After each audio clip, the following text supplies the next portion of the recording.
अस्सलाम वालेकुम मेरे प्यारे साथियों, कैसे हैं आप सब लोग। उम्मीद करता हूं बहुत ज़्यादा अच्छे होंगे, घर पे होंगे, स्वस्थ होंगे। प्यारे साथियों, आप सभी लोगों को जिस चीज़ का इंतज़ार था वो इंतज़ार की घड़ी अब आज आप सभी लोगों का समाप्त होने जा रही है।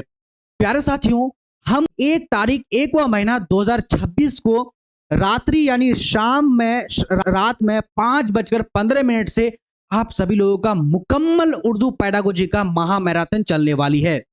तो इसमें हम लोग टॉप 300 क्वेश्चन को करेंगे, जिसमें आप सभी लोग अगर पढ़ लेंगे मेरे प्यारे साथियों क्लास में जुड़ करके, आप लोगों को 2018 से लेकर के 24 तक का सारे सवालात को पढ़ लेंगे और इससे बाहर आपको देखने को नहीं मिलेगा। एक भी प्रश्न यही छपे मिलेंगे, 100% गारंटी मैं बता रहा हूं, यही कॉन्सेप्ट से रहेगा, इससे बाहर एक भी देखने को नहीं मिलेगा। तो कल आप लोग जुड़ना बिल्कुल मत भूलिएगा।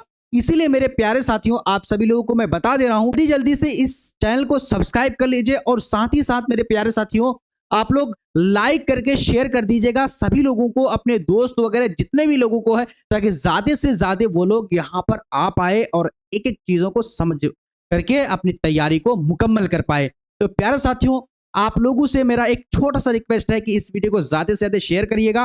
मिलते हैं अगले क्लास में, तब तक के लिए अल्लाह हाफिज। और क्लास ना छूटे, जल्दी जल्दी कर लीजिए सब्सक्राइब।